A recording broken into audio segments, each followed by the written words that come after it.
Well, hello again, everybody, and welcome to the newest episode of Semi-Pro. I am one of your hosts, Dalton Barrett, and in the studio with me, I have got my good friend. Hi, I am Joshua Clements, or Tired Man. Yeah, we'll tell that story in a little bit, but today we're going to ask a question that no one else will ever dare to ask. Is Godzilla 1998 better than you remember it? In light of this new era of American Godzilla that we've entered, we want to see, because Kong 2005 was great. We want to see if this movie is at least as good as Kong 2005. Maybe it's a masterpiece, and you won't find out until the end of this video. You may already know the answer, but you may not. So stick around and listen to us talk about it, and you'll see. So for a little clarification, we were going to record this podcast episode last night after I finished the movie, and I fell asleep while watching and didn't have a chance to record. Then we were going to record this morning earlier, and Josh slept through that. So does that say anything? I think this movie might be the cure for insomnia. Honestly, yeah. Now, that being said, I fall asleep during movies frequently. And I also don't wake up in the mornings pretty frequently. I say mornings, it's nearly 7 o'clock in the evening. Well, yeah, but your sleep schedule's backwards. It's morning for me. I guess now it's noonish for me. But Godzilla nonetheless, 98. Godzilla 98 is one of the worst experiences I've ever had in my life. Well, you weren't supposed to spoil the answer, Josh. We're only 2 minutes into this thing. Yeah, no, it's Godzilla 98 is one of the most. It's not even frustrating. I don't even want to call this movie frustrating. Godzilla vs. Kong 62 was frustrating. This movie is just bad. Nothing about this movie in any way, shape, or form works. Yeah, It's like there's it's not like even Kong 2005. Like if you don't like that movie, you can still watch it and go, "Oh wow, King Kong looks really good for 2005 CGI." well, I You I think Kong 2005. The more I've thought about it and reflected on it, and just like slept on that movie, I love that movie. I really hope that this kind of, because everybody's been reviewing it, and so I hope a lot more people watch it. That movie, I think, is really, really, really good. It's long. It's a little long, but outside of that, I think it's a really good movie. This movie, on the other hand, is somehow just as bad and significantly worse than I remember it. Like at the same time. honestly, yeah. I think as a kid, I didn't really understand. Like I say, as a kid, I've seen this movie multiple times throughout the years for some reason, but I like it somehow within the between the last time I watched this movie properly and like it wasn't just on in the background while I ate dinner or something, and now I have a better understanding of filmmaking in general, and this movie just like there's movies that are bad because you watch it and you go, this character is badly written or this plot point doesn't make sense. There is nothing good about this movie because you always hear people say, oh, the CGI is really rough. And it's like, yeah, but the CGI is the least of this movie's problems. And I say we start with the movie's biggest problem, and that's the fact that it's got Matthew Broderick in it. Well, yes, but we'll get there.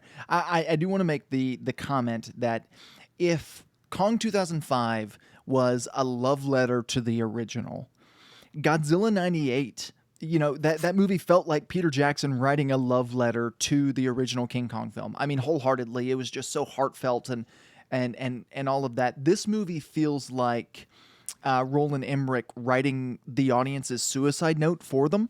Like it's everything about this movie is borderline painful to get through, and that does start with Matthew Broderick. I don't know how Matthew Broderick gets work. I genuinely don't, because he is so. I know he was in Ferris Bueller, and Ferris Bueller works despite of Matthew. Like it doesn't work because Matthew Broderick is in it. Ferris Bueller works because it's a great story and needed just a super generic face. Matthew Broderick is one of the worst actors that just, he doesn't get much work anymore, but one of the worst actors that just kept getting work in Hollywood. And he was in everything in the 90s. And he's so bad. Like, and this movie is sort of the culmination of that, I guess. He's so frustrating. He plays a character named, I don't remember his first name. Is it Nick? Nick. Nick Nick. Nick Totopoulos is his name, and Nick apparently that's hilarious, right? His last name is hard to pronounce, and that's the funniest thing ever because they keep making that joke and then pausing for audience laughter. Yeah, I don't understand why it's fun. Like, it's not a hard name to pronounce. No, not at It, all. I don't, and okay, so the it's named after the guy who made the Godzilla costume, so it's an actual person. So is Roland Emmerich just making fun of this guy who has an actual name? He's making fun of people who are working for him. It's so Okay, frustrating. yeah. So the movie starts with nuclear tests and really like it goes on for like 30 and it's just bad colored footage of iguanas and nuclear tests. That said, it does have a really cool explosion, and I'm never going to turn down the ability to watch a nuke go off because, And you know, I like the opening credits a lot because I like the main theme. That is one positive I will give this movie. I do like the soundtrack, and I like that Godzilla theme that's used in the opening credits.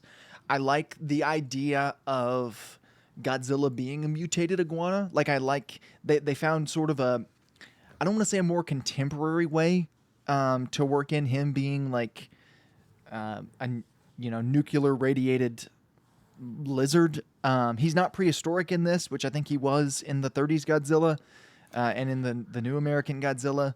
But I like that aspect, and I like that they don't dwell on it for too long. That could have been the whole movie, but they well, instead just they managed to find it because Nick Totopoulos just kind of like they're it's going Totopoulos.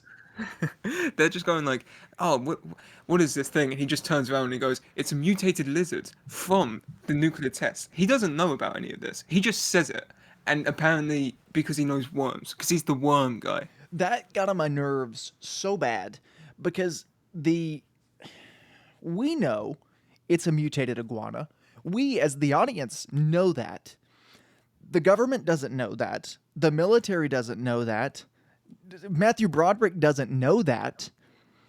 But instead, he just says it, and they go, well, yeah, no, he's right. he says he's mutated. He doesn't say that it's from the nuclear test. We find that out when the French enter the scene, and No, we'll no, no, no, yes, Josh, I no, no. remember very vividly. He No, you finds fell out about asleep. the nuclear test through the French guy, who does a great Elvis impression. When the No, no. French guy tells him, he does say that he is nuclear. He does say that he's radiated by nuclear energy because he knows that No, from studying the radiated earthworms. no, Here's where no, it no, gets no. me. No, no, no. He says, and I remember this. He says, like, based on where it comes from the map, he must come from, and then he points at the East Pacific Islands, and he goes, here, because they always do nuclear tests around this area. He says that, and then it's only later that you find out that like the French guy's like, yeah, it was all nuclear tests. Well, That's the reveal, and it gets revealed 5 minutes into the movie. anyway, that's not frustrating. What's frustrating is Nick Totopoulos is studying radiated earthworms, and the U.S. government says, "Hey, you who's studying radiated earthworms, why don't you come also study this dinosaur?"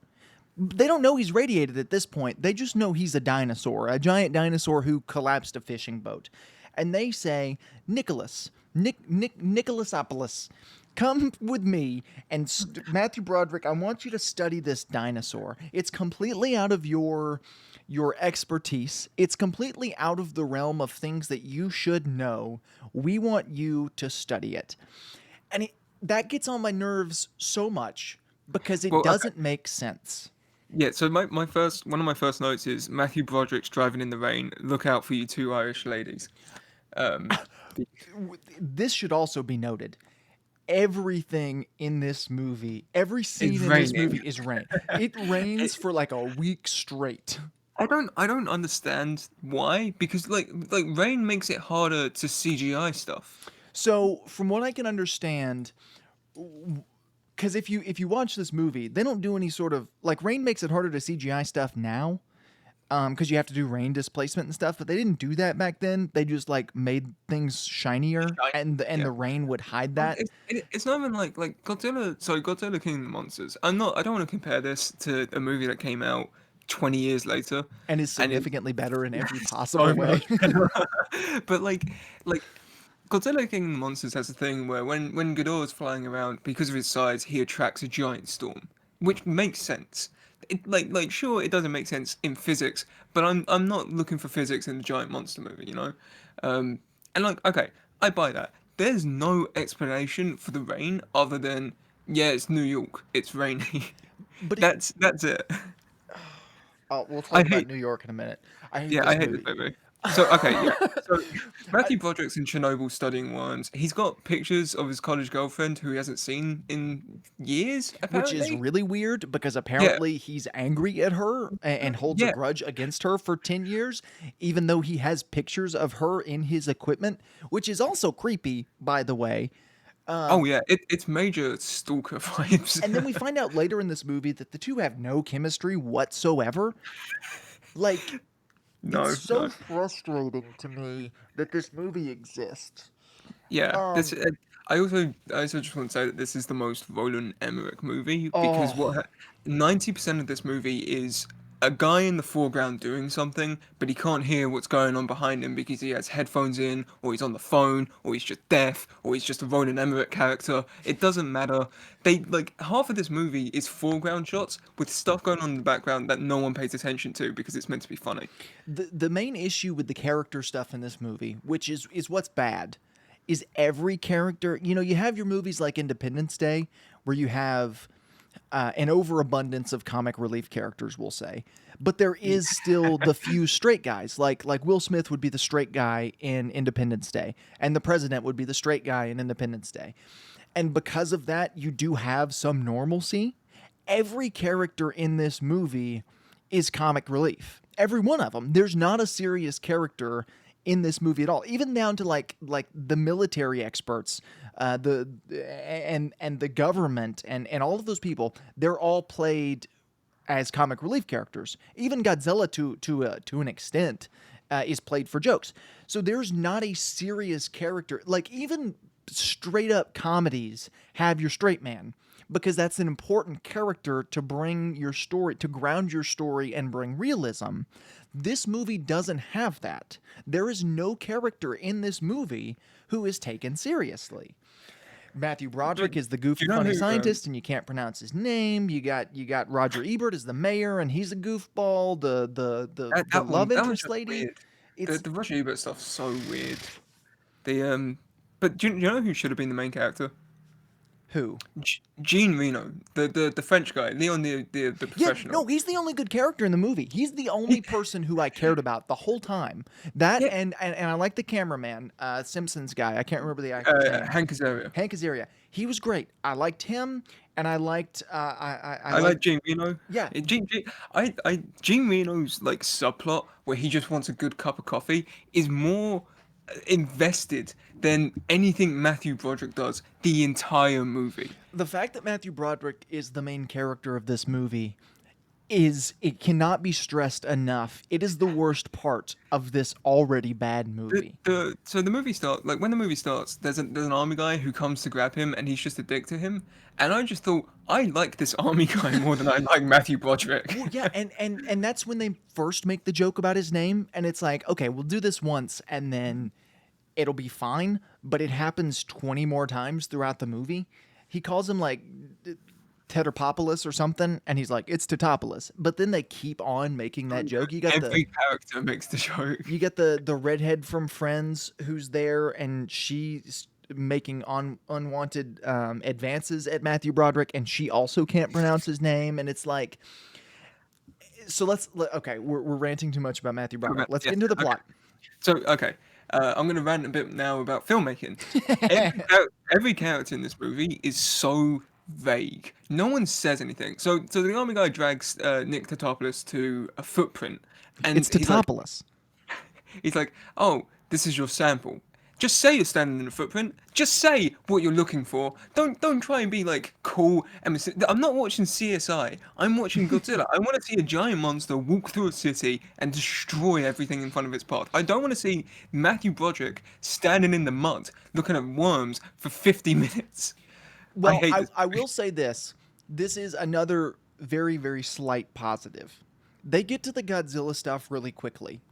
Compared with something like 2014 that took over half the movie to set up the Godzilla stuff, we see Godzilla start destroying stuff pretty early on. Now, we don't But see Godzilla. They do the Jaws thing where they don't reveal what he looks like, but we do start to see some of the destruction very early on. I think it's the 35-minute mark when we're in New York and Godzilla starts destroying things and we see I his was gonna, face at the I was gonna 40-minute say mark. the best. Some of my favorite stuff in this movie is when you don't see Godzilla, but you just see Oh yeah. like the destruction. Like that stuff's genuinely cool. I can look past the bad CGI, and and I'm like, oh wow, this actually looks pretty neat. Like the everyone knows it. The scene at the dock where the guy's running and Oh, Godzilla's it's a destroying it behind him. beautiful scene. That That's scene is practical, by the genuinely way. good. That's a Yeah, miniature. all the practical stuff looks fantastic in Oh, this even movie, and it makes me wonder why they didn't do more of it. so one of the things the thing that made this movie somewhat successful box office wise, because it did okay. It didn't do great, but it did okay in its opening weekend box office, and then people realized this movie's bad and didn't go see it.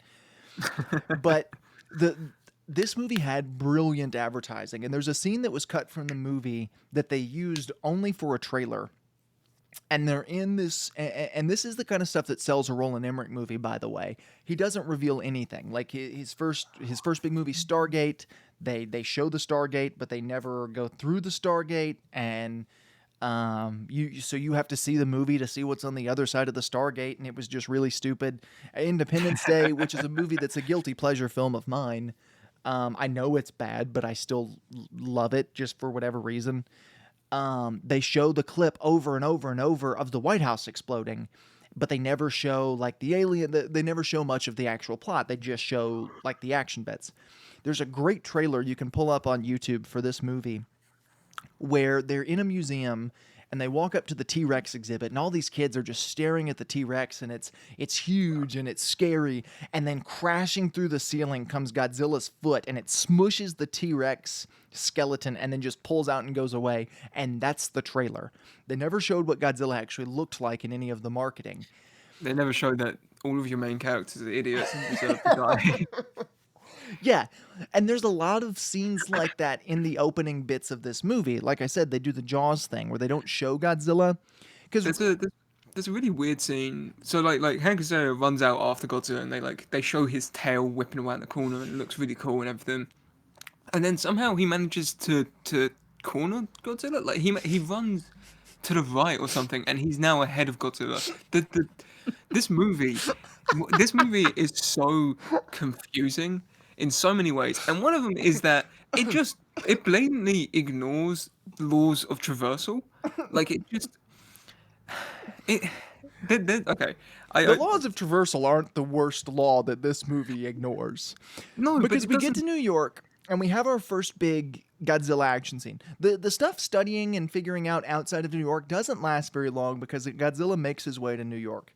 And Matthew Broderick For makes the some reason. comment he's here to nest. Like he's No, he's a Godzilla expert apparently. yeah, right. So we figured that out. We have our first big Godzilla chase through the street. We still haven't seen him, but we just see him destroying stuff. I like that part of it a bit. I like that they made Godzilla faster in this. I like the speed. And he's just running through the city, just destroying stuff. And then we cut to the mayor landing or no, the army general lands, and he starts talking to one of his army guys, and this army man makes the comment, "We lost him." I put this down. They say he can easily hide, and I'm thinking, can he? What? He's pretty big. He's the size of the building. He's bigger than most of the buildings. He You is can as see. big as the Chrysler building, the building that Kong climbed in Kong 2005. He is as big as that building. Yeah, and I feel like if you just look at the skyline, you can probably see him move. Some people have theorized since this that since he was a radioactive lizard, he had some camouflaging abilities. Okay, But so that's okay, so stupid.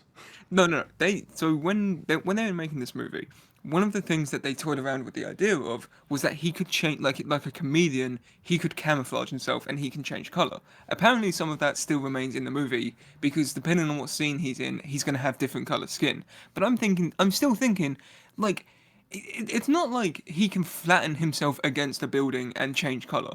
He's he is a building. You're gonna walk into him if you just look. And It's so stupid. How do and it doesn't happen once. They don't no, lose it happens Godzilla like once. multiple It happens times. so many times. It's Half so of the movie, okay. The stupid. movie, every Godzilla scene in this is the same 5 scenes. Yes. It's army generals chase Godzilla, Godzilla disappears, Nick Totopoulos says something blatantly obvious that we know that he has no way of knowing, That's a lot and of then he fish, goes off Josh. and does That's a it lot himself. of fish. That's a lot of fish. It's the But yeah, dumbest so line in the whole movie. they, And that's in a they lot. I also like that because after that scene they say we have exclusive footage of Godzilla, and then they show the exclusive footage and it looks like a stroke because you can't see anything in it. They're like, this is exclusive footage. The camera's cracked. It's got different colors. You can't. It looks like a blur of pixels. What are you on about? And then the other Simpsons guy, the mayor from The Simpsons, Yeah, Ned Flanders. because this is a Simpsons reunion film.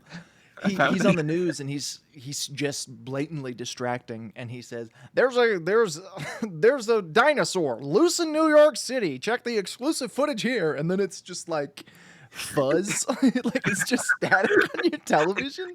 It looks like a bowling alley screen when you get a strike. But it's a bowling Like, alley you don't want to be in after 9 o'clock at night. yeah, it's a bowling alley somewhere in Detroit. It's the bowling Um, alley from from The Big Lebowski, but today. uh, It's so frustrating, and so then we get some more like generic science garble, and yeah, that's when it's like, hey, that's a lot of fish. We need to get some fish. well they come up with this plan. Number one, lizards don't eat fish, but that was one of the Toho requirements. Godzilla can't eat people, only fish. That was one of the requirements that Toho gave them, and they followed it. We're That is also the only one that they gave him that they followed. right. It- it- well, so I've heard all of this, and the majority of the things I'm just remembering them off the top of my head. I was One so of them first- was he must have 3 rows of dorsal fins on his back, and he does. 4 fingers on his hands, 3 fingers on his feet, which he does. And so they followed those. I mean, they followed the design requirements pretty much to a T. He just looks nothing like Godzilla. Like, I But think there was another Godzilla. There's a practical one that was made up by Stan Winston's school. which Uh, that was for the movie that this movie replaced. There was a Right, movie there's gonna immediately be- prior that they There were was a going to movie get. that's going to be made by the guy who did Twister. He was going to make it, but then eventually that fell through. Roland Emmerich joined, and then it became the monster that we know it is today. Right. Roland Emmerich like famously hated that script. He was like, it's just two Oh, monsters going at it, and I doesn't- don't want to see a movie like that. And it's like that's a Godzilla movie. Well, here's the thing, he doesn't just hate. He didn't hate just like the original script. He since came out. And he's like, oh yeah, I've never liked Godzilla. Like I hate all of the movies. Everyone since the 1950s. And I'm thinking, so this is the man that you like. This is the first time that Godzilla's been Americanized in its entire history. It's also the first reboot in its entire history. And you've got the man who doesn't even know how to write aliens properly to do this. What? I, I okay. It's so I'm frustrating. So I'm getting we're- distracted by we're- Roland Emmerich. we're introduced at this point in the story after Godzilla first attacks New York. We're introduced to the love interest, who lives in New York, works for the news anchor who hits on her in a way that just seems like Creepy. not only creepy but just like ineffective. Yeah, Because she's like, like, you're married, sir, and he's like, that's not gonna stop me. Don't you like men who cheat on other women? You should date me. Like, come over to my house. We'll have a date. And it's like, huh? That seems like it wouldn't work. And So she's the second worst actor in the movie, second only to to Marlon Brando. Nope, nope, definitely not to Brando. Matthew Broderick. to Um, Nick Tahiti. right, and she's just bad. And we're introduced to her friends who are somewhat likable. I don't know if they're actually likable characters or just in this nightmare of a film. They're more likable than the other characters, so I latched onto them in a state of psychosis. Do you know a fun fact about the love interest in this movie? This was meant to be her big break, and Wow. this movie failed so bad that it caused her to retire from acting. That makes sense. I mean, I I don't blame her. she's also But just not very good in it. no, no, she's well, yeah. Okay, so Godzilla, they try and lure Godzilla with fish, and then they just shoot at him, and they somehow miss everything. And then they get three helicopters. And this is when I say that this movie ignores the laws of traversal. This is what I mean. Godzilla dives through a building, and they shoot into this hole in the building, and they're like, "I think we got him. I think we got him." And then Godzilla bursts out of the building behind them.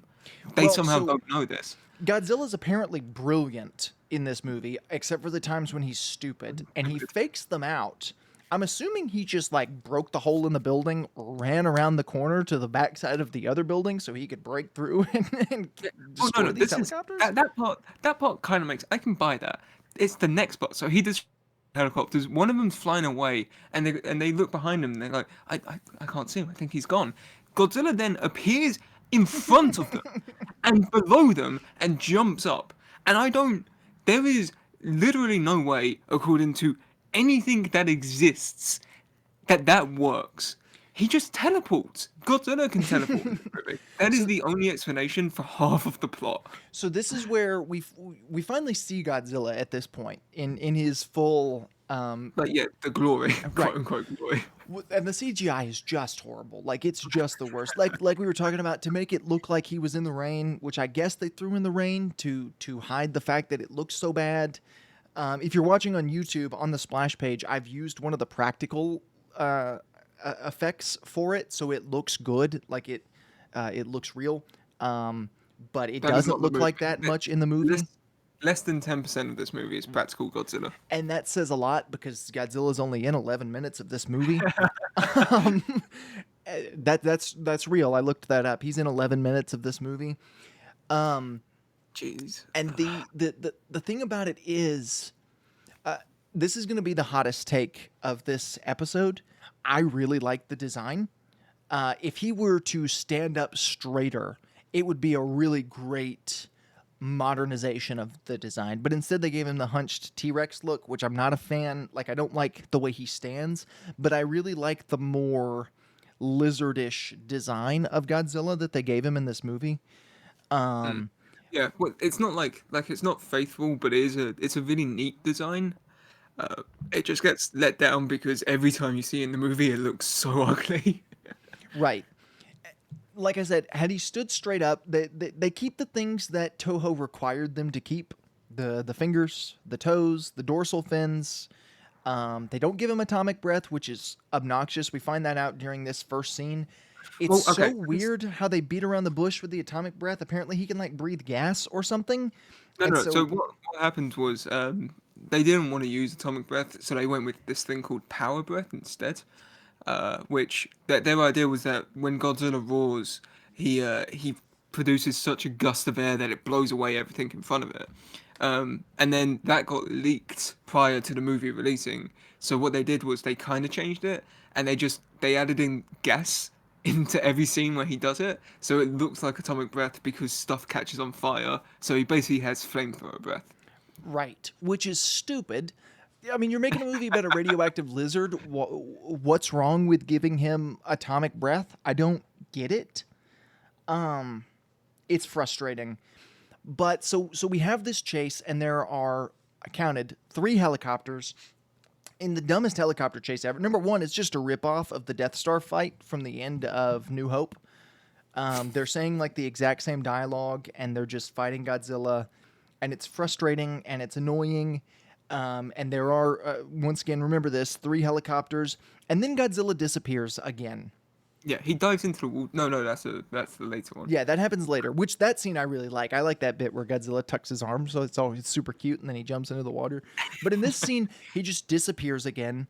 And this is where we find out because, and this is another one of the famous Nick Totopoulos scenes that gets on my everlast nerve. When he The goes to the pregnancy gas test. station and he goes to buy pregnancy test, and instead of just saying, "Hey, I would like a pregnancy test," he says, "Hey, I would like a pregnancy test, and it has to have this chemical in it." And the lady at the counter is just like, "Yeah, whatever, man. Here's all the ones we got," and he buys them all. And so we Yeah, find out at this point that Godzilla's pregnant. yeah. But okay, so this is I hated this because he's talking to Audrey, his love interest, because he's somehow brought her onto a top secret military base, even though he knows that she works on the news. Uh, Yeah, so and so stupid. I get like I get like she's in the friends and wrong, right? And I get what they're going for. It's like, oh, she's trying to get her big break, so she's going to use Nick Totopoulos, even though she's still in love with him.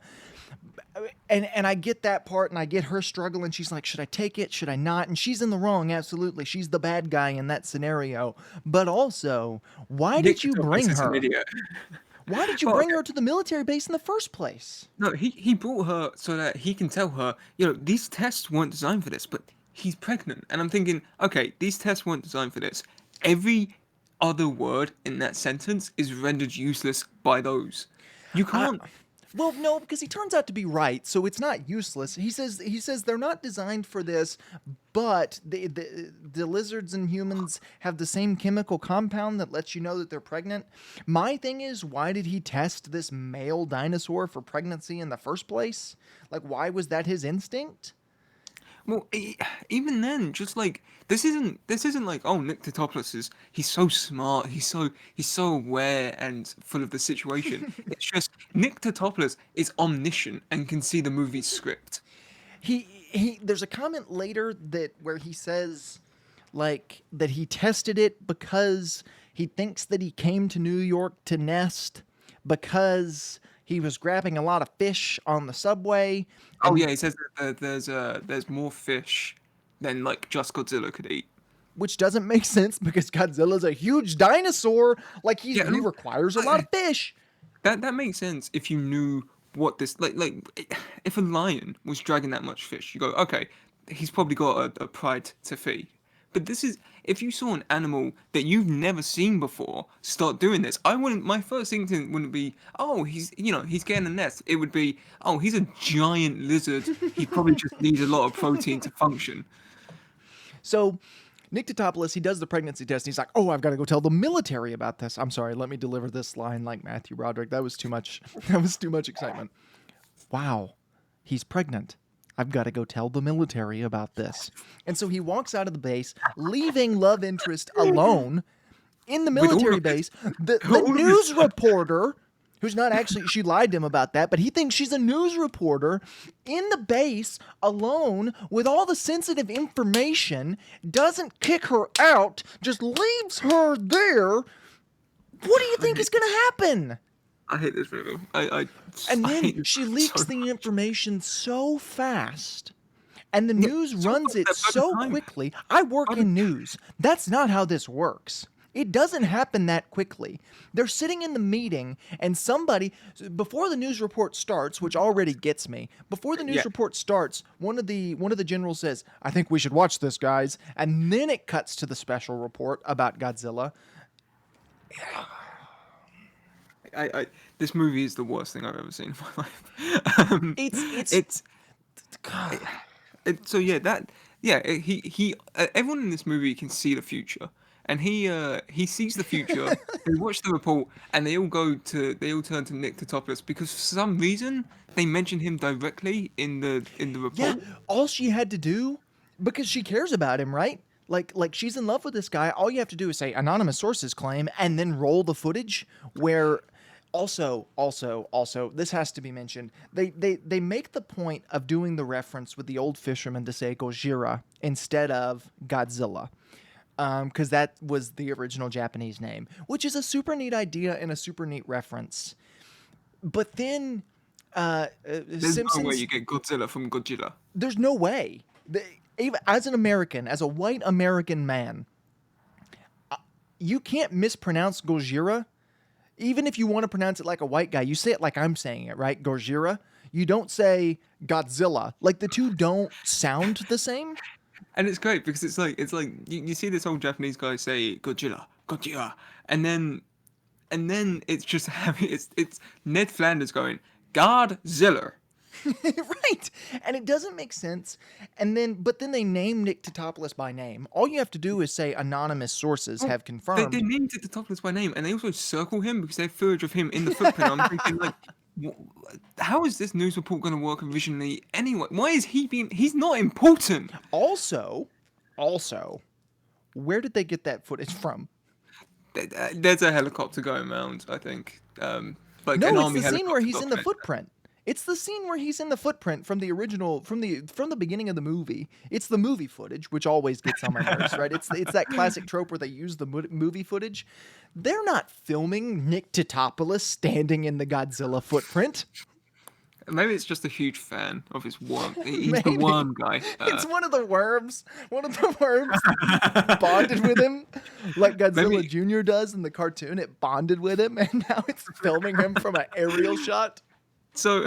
So at this point, Nick the Topless gets fired, and they go, "Yeah, get out. You leaked confidential information. You're lucky we're not executing you." Which it's Uh, like you're supposed to feel bad for him in this moment, and I'm but like, it's no, he his deserves fault. it. It's his fault. He did But yeah, this to himself.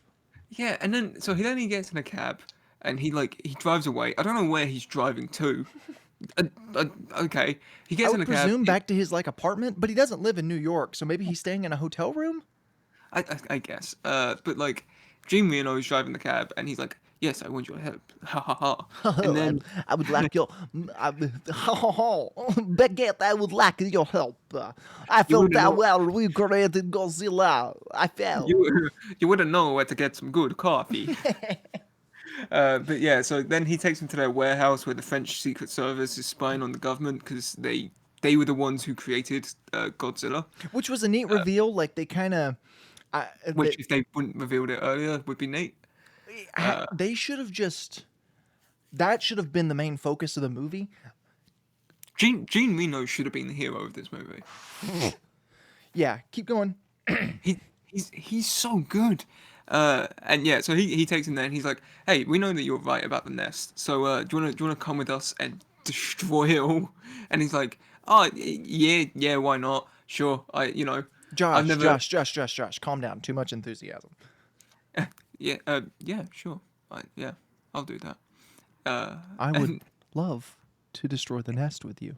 My it's name also is Ferris Bueller. he hasn't been in an army situation, so I don't know why he'd be like, "Yeah, sure, I'm down for this." Once But again, yeah, Josh, too much enthusiasm. so Hank Azaria was spying on them. He goes home and his wife is apparently hosting like 50 million people. I guess Uh, that was supposed to be like a sweet character moment. She's like, these people were trapped on the streets. They've evacuated New York. We forgot to mention that. yeah, they evacuate New York, and Mayor Ebert's really annoyed about that. The Roger Ebert stuff in this is so bizarre We because haven't it's even like talked about it. And it's so. so weird.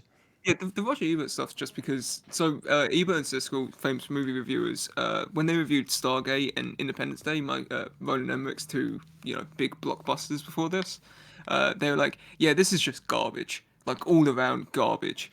And so Roland Emmerich got back at them by being like, "Haha, hey, look, you're an idiot in my movie." Ha ha ha.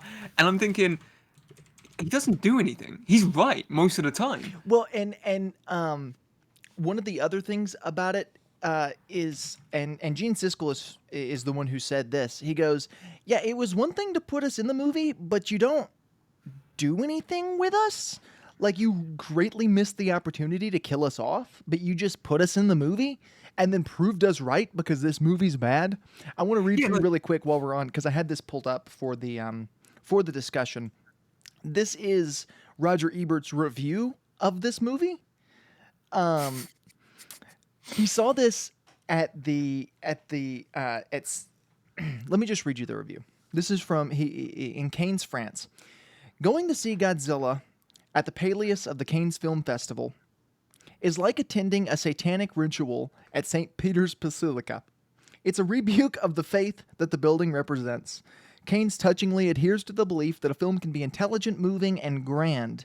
Godzilla is a big, ugly, ungainly device to give teenagers the impression that they're seeing a movie. It was the film festival's closing film, coming at the end like the horse in a parade, perhaps for the same reason. That's the opening of its review for this movie. And It like, it's, oh man. But so they put them in this movie and they don't kill them off or anything, and they're not any dumber than any of the other characters in the movie. They're yeah, literally just there. yeah, and it's so bizarre. Like have him get eaten by Godzilla. Yeah, do the Jurassic Park thing where one of them's on the toilet and gets eaten on the do something, anything. But they don't do anything with them. They just make they just make Roger Ebert eat candy, and Gene Siskel And he's a gives him a sucker. thumbs down at the end. Like I don't. No, Siskel, he tells Siskel, "Why are you here?" And he went, "I don't know," and that's Yeah, it. that's it. That's it. But yeah, so Fantastic, then, phenomenal character writing. yeah, so then Audrey and Hank Azaria, Animal, that's his name, Animal. Audrey and Animal were like, yeah, let's follow Nick and the French guys to this thing. That's when you get the really good, like he has to go through an army checkpoint, and Nick Totopoulos is like, yeah, the general wanted us. Yeah, he just wanted us to And come. then the other guy says, "Shut up." And I'm thinking, yeah, I like this guy. Can we Yeah, have I him like as the this main guy. Give me more of character? him. Oh, and that's when Yeah, and then Gene Reno does his best work. his best Elvis impression. He's like, "Oh, thank you very much. I'm supposed to come in here to see to study something," and they're like, "Yeah, no, that passes. Come on, come on in." And so they just let him in there, and that's when they find the eggs. Godzilla is dead at this point. We didn't even mention Godzilla's death. Oh yeah, They he get they. Well, no, yeah. So they have another helicopter chase. Yeah, we This time, forgot about the second helicopter chase. this There's a time helicopter they chase between Nick Totopoulos is firing and in movie order between his firing and him getting in the cab. Whereas I think in the movie they're supposed to take place at the same time. They decide to do the same thing again where they leave out fish, and then he comes for said fish. But there's yeah, no Matthew and then Broderick there to say that's a lot of fish. so he doesn't stick around. He tries running away. Yeah. And then they all shoot at him. And there's a great scene. It's like out of a comedy movie. Godzilla runs past the camera, and then about 75 I helicopters swear there's fly out from the building. unironically, not even as a joke, there's probably 15 or 20 of them. No, genuine, and they just fly out from the buildings and start diving towards him. They're just bobbing and weaving around each other. It's incredibly bad. And like, and then they Godzilla dives into a building. He does that really nice little cute arm tuck, and like, if he was in the Olympics, he'd probably would have gotten 8 or 9 out of Oh, me. absolutely. Barely any splash. But then, yeah, so then a guy comes in, he's like, now the Navy's time is here. And like they shoot submarine missiles at each other, and the submarine missiles hit another submarine or the same submarine. I don't know. I kind of zoned out at this point because the movie just gets like a blur of explosions. This is when I fell asleep, by the way. I went back to this point, but this is around the time I fell asleep. Yeah, and it's just a blur of CGI mess. Yeah. And Godzilla dies. Yeah, they I know that think that much. they get Godzilla, and they're like, "We've got him."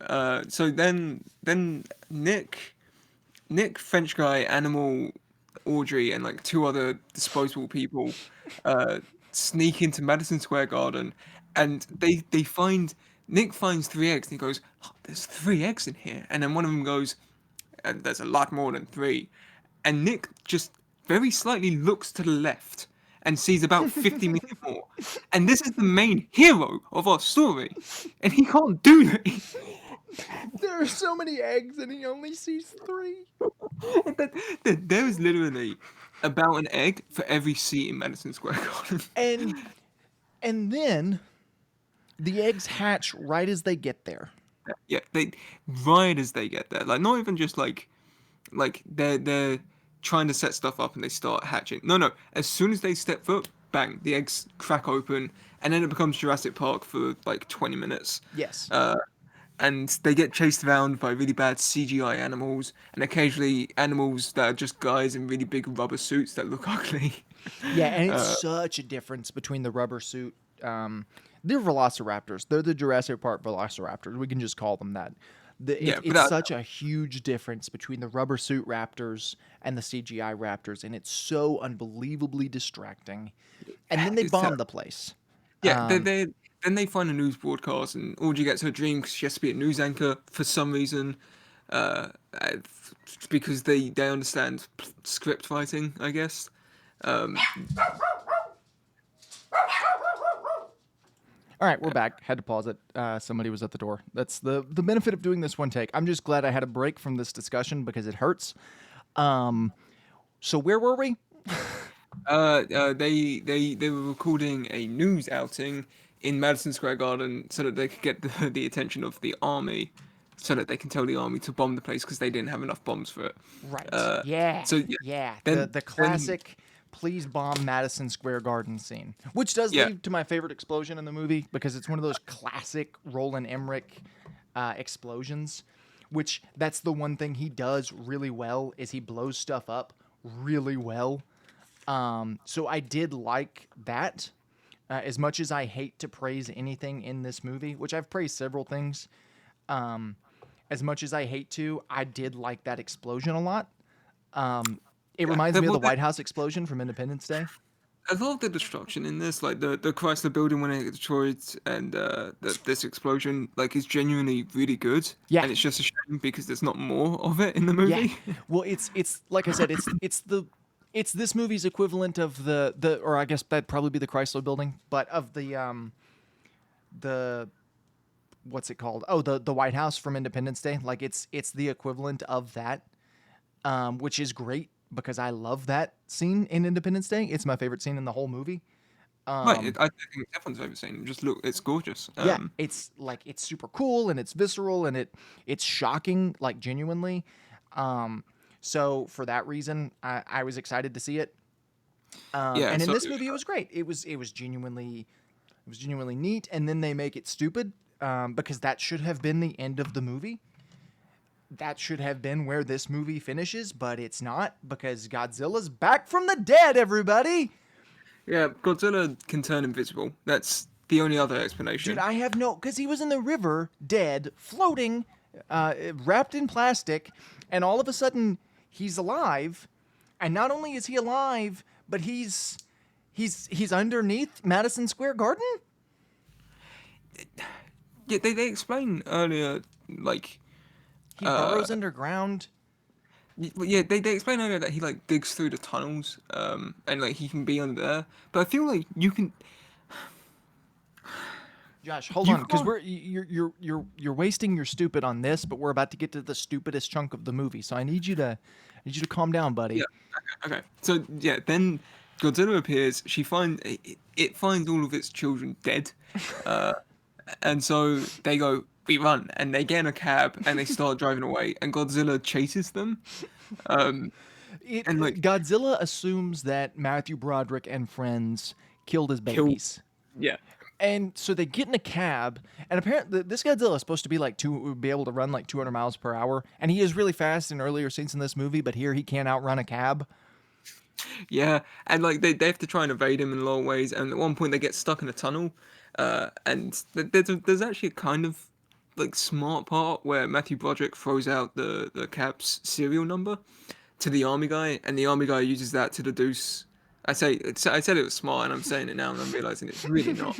Uh, the army guy uses that to deduce what radio frequency he's on, so they use that to talk, and I'm thinking like I thought that was okay in the movie. Now that I'm saying it out loud, I'm realizing that that's a lot of leaps to make for both sides. Yeah. Well, the fact that he assumed that he would understand that is Yeah, dumb.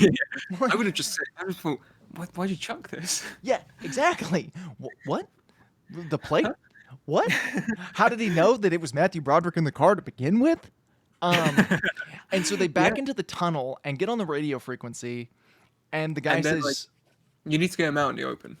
and so they take him to the suspension bridge. But before we get there, Well, Godzilla eats the cab.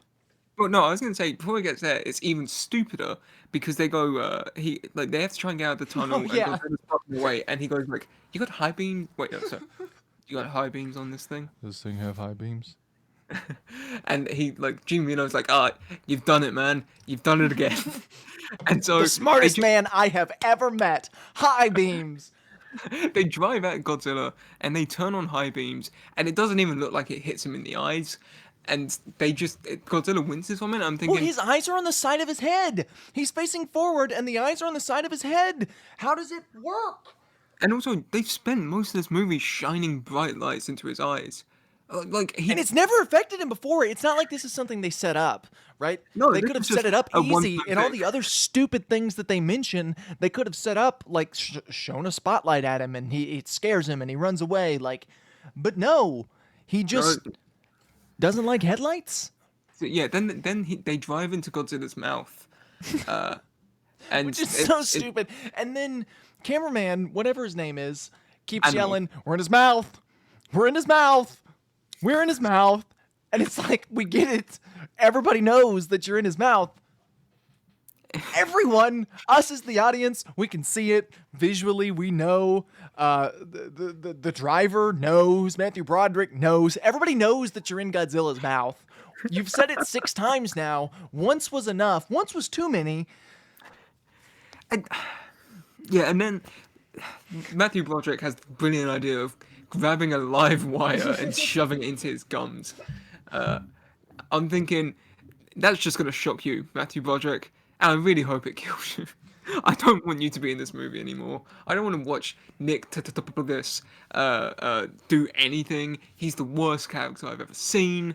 Yeah. So then they drive. Godzilla gets tangled up, and they just shoot a bunch of rockets at him, which they spent the entire movie doing. Well, okay, no, because I thought that from the last time I had seen this movie, so I watched for that this time. They never hit him with a rocket previously.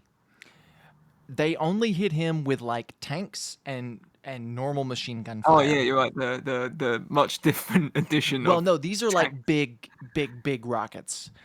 And so it takes 2 rounds of the big rockets to kill him. So I kind of forgive that. Now, number one, killing off Godzilla in the movie was stupid, and that is one of the Toho suggestions, or one of the things Toho mandated, but they didn't listen to, is that you can't kill off Godzilla. You're not allowed to kill off Godzilla in this movie. And they did. And then this is one of my favorite. It just sums up Roland Emmerich perfectly. As Godzilla's dying, the music is swelling, and you're supposed to have that moment where you feel bad. Like, what have we become? What have we as human beings become that we killed this poor creature? And they do that, and his eye closes slowly, and Nick Totopoulos is like going up to like touch his nose or whatever.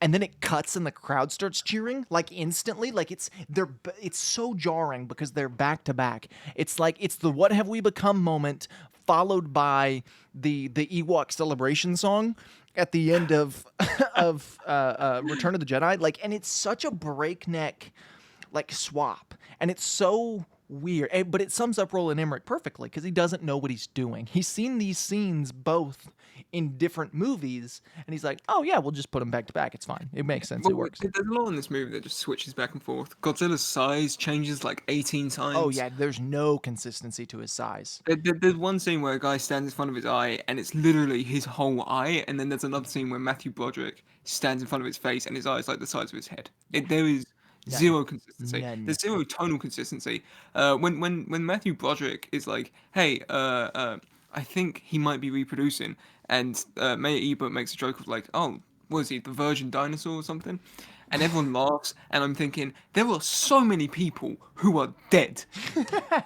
Well, also, I don't know. I don't know. Which I is don't. and like that's a scene in Independence Day too. Like Will Smith and all of them are just joking and up and laughing, and I'm thinking there are literally billions of people who have been killed by the aliens and their giant lasers, and you're laughing. Yeah, and then the You're movie ends. laughing. You're People laughing. are dead and you're Millions of people are laughing. dead. Yeah, and then the Gene Mino's like, "Yes, we're gonna remove some stuff from the tape and we'll send it to your friends." And he walks off, and they ask who it was, and he's like, "Huh, he's an insurance investigator."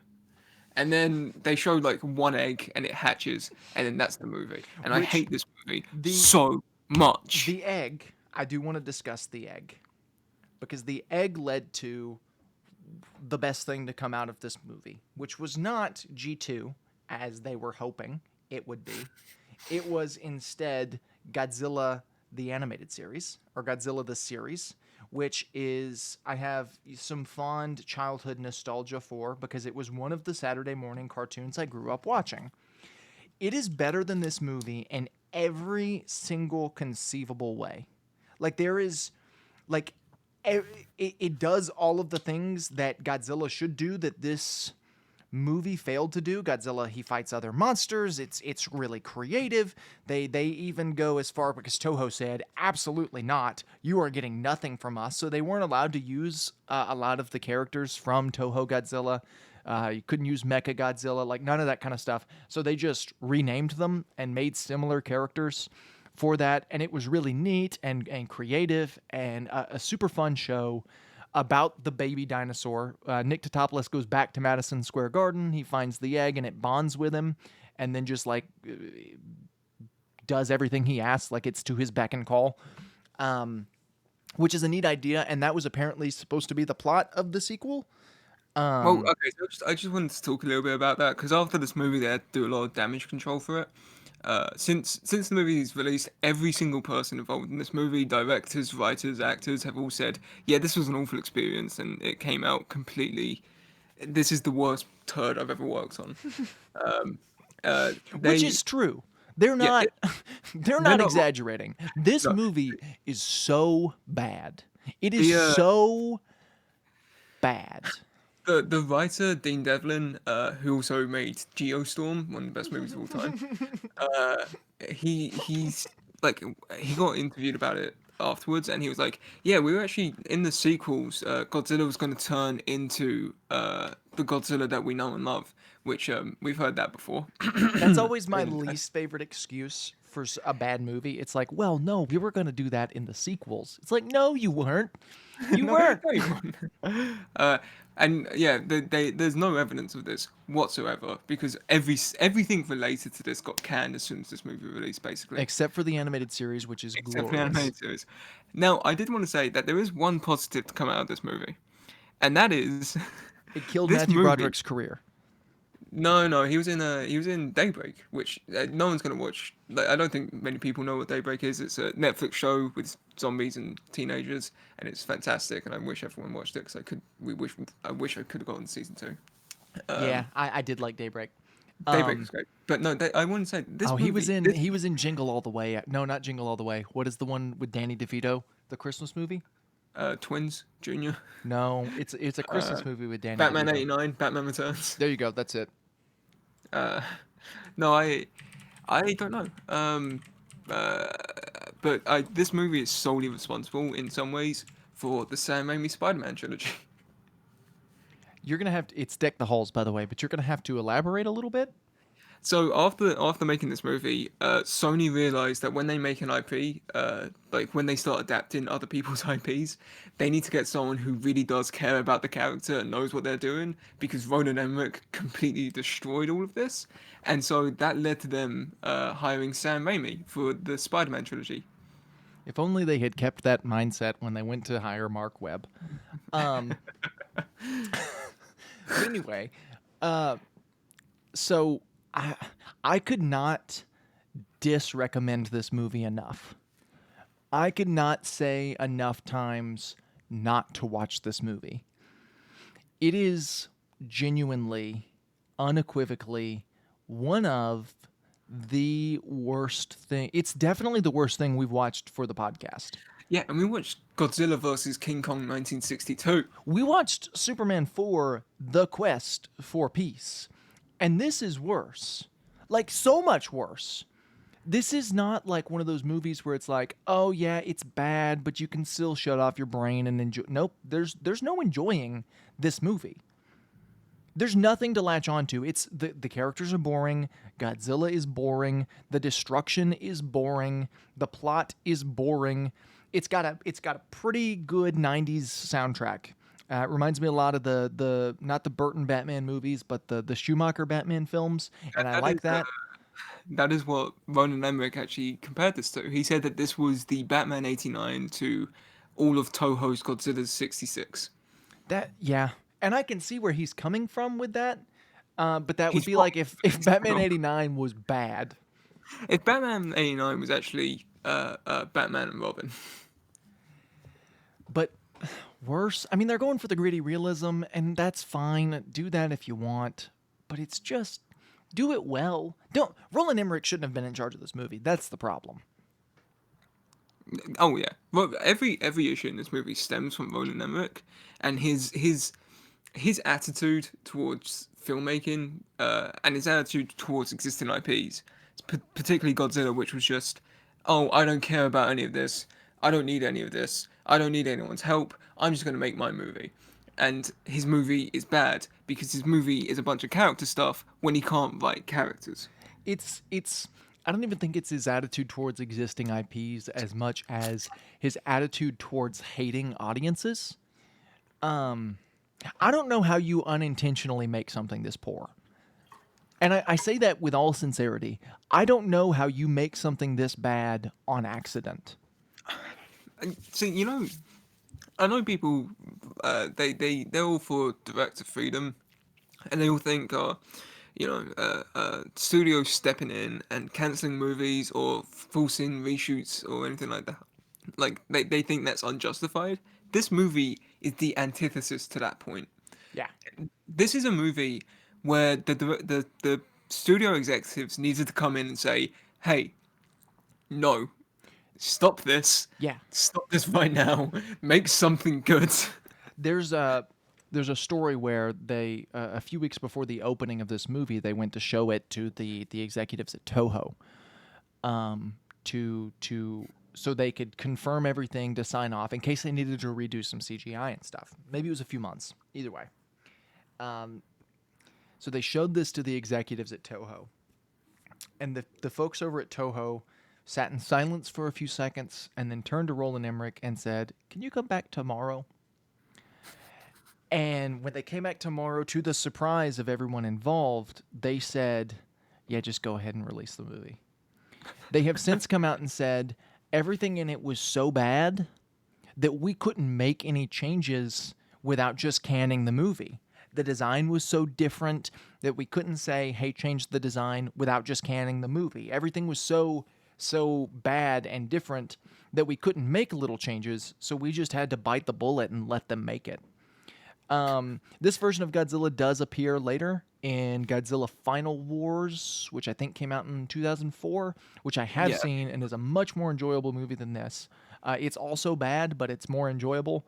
Well, it's got heart, which this movie severely lacked. Right. Godzilla Final Wars is the Avengers Endgame of Godzilla movies. Right, it's just Godzilla versus a bunch of monsters and other versions from the past. Right. And it's got a great scene where this monster, the Godzilla from this movie appears, which I think they called it just Zilla, Right. because they're like, this isn't a god, Exactly. this is Yeah. just a giant lizard. And so he appears, and Godzilla immediately tail whips him into a building, and he dies. Yeah.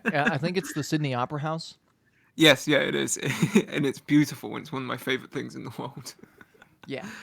This is one of the worst things I've ever seen in my life, and I wish I could scrub it from the recesses of my mind. Yeah. It's so frustrating, and it's so Like, somehow I've seen worse movies, but it's rough. It's rough to try and well. pinpoint. Yeah. There's not many worse movies than this. There are plenty of movies that are significantly worse than this. There aren't as many movies that are as hard to sit through as this. Does that make sense? Because there's nothing appealing about this movie. Even like movies that are worse than this, at least you can laugh at.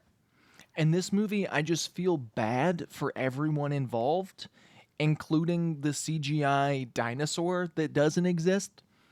It's frustrating, but we got to get out of here, Josh. Yeah, I'm gonna go watch Godzilla 2014 and Godzilla King of the Monsters to like to at like a bath after this because I feel dirty I'm gonna watching this go movie. and watch the second worst Godzilla movie to cleanse my palate. I'm gonna Honestly, yeah. Google what is the list of worst Godzilla movies. Whatever is number 2 on that list, second to this one, I'm gonna watch that movie to make myself feel better. I hate this movie, What do you want and to I do suggest next week, Josh? everyone- Let's get off of it. maybe we'll review the good Godzilla versus Kong. Maybe, yeah. All right. Well, this has been all for Semi Pro. We hope you enjoyed listening. If you're listening on iTunes or Spotify or wherever you listen, go ahead and drop us a review if you don't mind. It helps out the analytics of this thing, gets it in front of more people. That would be greatly appreciated. If you're watching on YouTube, thank you so very much for taking an hour or so out of your day to listen to us rant about a movie that's really bad. We will see you on the next episode of Semi Pro.